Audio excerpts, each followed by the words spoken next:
Hello everyone, দেখিছেনে ধুনিয়া ফুলজোপাৰ হতি মোৰ ভিডিঅ'লৈ স্বাগতম জনাইছো কিমান ধুনিয়াকৈ ফুলি আছে ইয়া দেখিছে মই ওপৰৰ পৰা ভিডিঅ'টো লৈছো মানে ঝুম কৰি তথাপি ধুনিয়া লাগিছে নহয় নে এয়া তাৰ পিছত মই একদম ৰাতিপুৱা নিজৰ কামখিনি কৰি লৈ স্কুলত গলো আৰু স্কুলত দেখিছেনে তাহাঁতি একদম মোৰ টেবুলৰ ওচৰলৈকে আহি গৈছে লিখিবৰ কাৰণে এয়া এনেদৰে আৰু তাহাঁতি মুঠতে যেনেকৈ শিকিব বিচাৰে তেনেকৈ শিকাবলৈ চেষ্টা কৰিব লাগে আৰু হেয়াই বাকি এয়া ক্লাছ শেষ হৈ গ'ল আৰু ছুটিৰ সময়ত নামি আহিলোঁ তাৰপিছত নেক্সট ডে এয়া ৰাতিপুৱা দেখিছেনে একদম কুঁৱলী কেনেকৈ পৰি আছে এয়া ৰাতিপুৱা 6:10 দৃশ্য তথাপি কুঁৱলী দেখিছে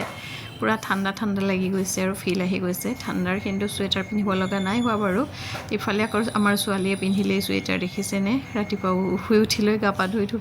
ধূপ চাকি জ্বলাই লৈ খাইছে দেখিছেনে আৰু কেমেৰাটো অন কৰা দেখি কেনেকুৱা লাজত মানে অৱস্থা নাইকিয়া হৈ গৈছে তাই তাৰপিছতে মই এয়া ৰাতিপুৱা চাহ খাবলৈ লগতে তাহাঁতক টিফিনত দিবলৈ আটাৰে পিঠা বনাই লৈছোঁ এনেদৰে বনাই দিওঁ বিস্কুটটো মই খুব কমেই আনো যিহেতু ময়দা থাকে আৰু ডেইলি ময়দা চয়দা খুৱাবলৈ বেয়া লাগে আৰু মানে পৰাপক্ষত আৰু এনেদৰে নিজে বনাই খুৱাবলৈ চেষ্টা কৰোঁ মিঠাতেলতে ভাজিছোঁ আৰু এয়া আমাৰো চাহ খাবলৈ হৈ যাব বাকী ওলাই মেলি কাপোৰ চাপোৰ মেলি ল'লোঁ আৰু ল'ৰা ভেনত থ'বলৈ সেয়া ভেন আহি পালেহি আৰু দুইটাই কৈ আছোঁ গেটতে ৰখি দিয়ে ভেনে আৰু গেটলৈ থৈ দিলে হৈ যায় আৰু ই ধুনীয়াকৈ বাই বাই দি গুচি যায় এয়া দেখিছেনে বেচেৰাটো বেয়াও লাগে 4 বছৰ সম্পূৰ্ণ হৈছেহে 3 মাহৰ পৰা স্কুলত গৈছিলে আৰু এতিয়া 4 বছৰ সম্পূৰ্ণ হ'ল বাৰু তাৰপিছত এয়া গৈ আছে আৰু এয়া তাক ভেনত উঠালোঁ আৰু এয়া আমাৰ শেৱালিজোপা দেখিছেনে ইমান ধুনীয়াকৈ সৰি থাকে আৰু আমোলমোলাই থাকে আৰু এয়া তাৰপিছতে মই আহি লৰালৰিকৈ ভাজিখন বনাই থৈ যাওঁ বোলো বুট আৰু পালেং শাক ভাজিছোঁ লগতে লাই শাক 2 খিলামান আছে আৰু এয়া এনেদৰে ভাজিলোঁ বিদ্যালয় পালোঁগৈ আৰু বিদ্যালয়ত প্ৰাতঃসভাতে যিহেতু আজি 150 বছৰীয়া বন্দে মাতৰমৰ বৰ্ষপূৰ্তি গতিকে DC ছাৰৰ অৰ্ডাৰ মতে প্ৰত্যেকখন স্কুলতে বা চৰকাৰী অনুষ্ঠানতে গোৱা হৈছে গতিকে আমাৰো ল'ৰা ছোৱালীসকলৰ সৈতে এনেদৰে পৰিৱেশন কৰি থকা হৈছে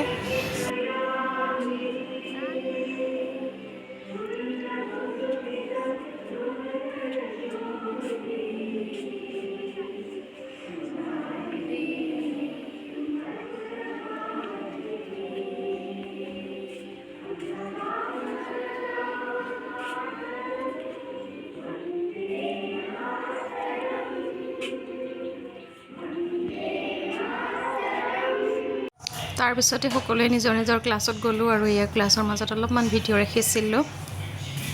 তাহাঁতৰ আচলতে ইংৰাজী কেনেকৈ পঢ়িবলৈ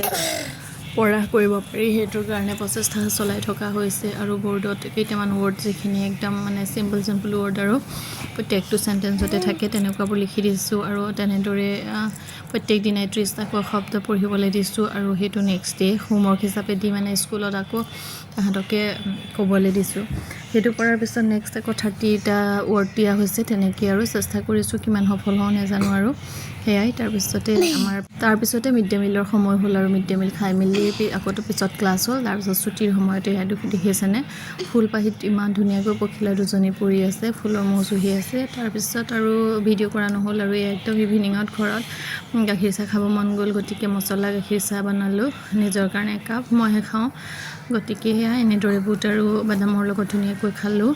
তাৰপিছতে আকৌ ইহঁতক অলপ সময় পঢ়ালোঁ তাৰপিছত আকৌ ৰাতিৰ খানা ৰান্ধিবলৈ হ'লেই নহয় এয়া ৰাতিৰ খানাৰ কাৰণে আয়োজন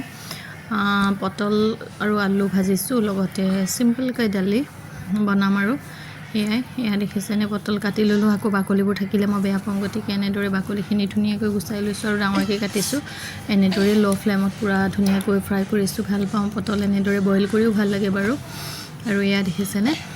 ভাজি আছোঁ একো দিয়া নাই ইয়াত মা মছলা অকল হালধি নিমখ জলকীয়া সেইটোৱে বাছ আৰু পিঁয়াজ এটা দিছোঁ বাকী একোৰে দৰকাৰ নাই মা মছলা অবিহনে খালে স্বাস্থ্যৰ কাৰণেও ভাল আৰু মই ভালো পাওঁ আৰু সেয়াই আৰু ইয়াৰ ৰান্ধি থকাৰ মাজতে আকৌ ল'ৰাই চিঞৰিলেই নহয় কিনো দেখায় কি এইটো কি বনালা কি বনালা হয় নেকি এইটো নমু ঘৰ বনাইছে বুলি কৈছে আৰু তাৰপিছতে এয়া দালি ধুই লৈ উঠাই লৈছোঁ কুকাৰতে এয়াই বনাম আৰু চিম্পলকৈ দালি আৰু ভাজি সেয়াই এনেদৰে আজি ৰাতিৰ সাজ চলিব আৰু এয়া কুকাৰত উঠাই দিলোঁ পিছত একেবাৰে থালি ৰেডি হৈ গ'ল দেখিছে পটল আৰু আলু ভাজি দালিত মই অলপমান ধনিয়া পাত ছটিয়াইছিলোঁ সেয়া চিম্পলকৈ আৰু আজিৰ ভিডিঅ' ইমানেই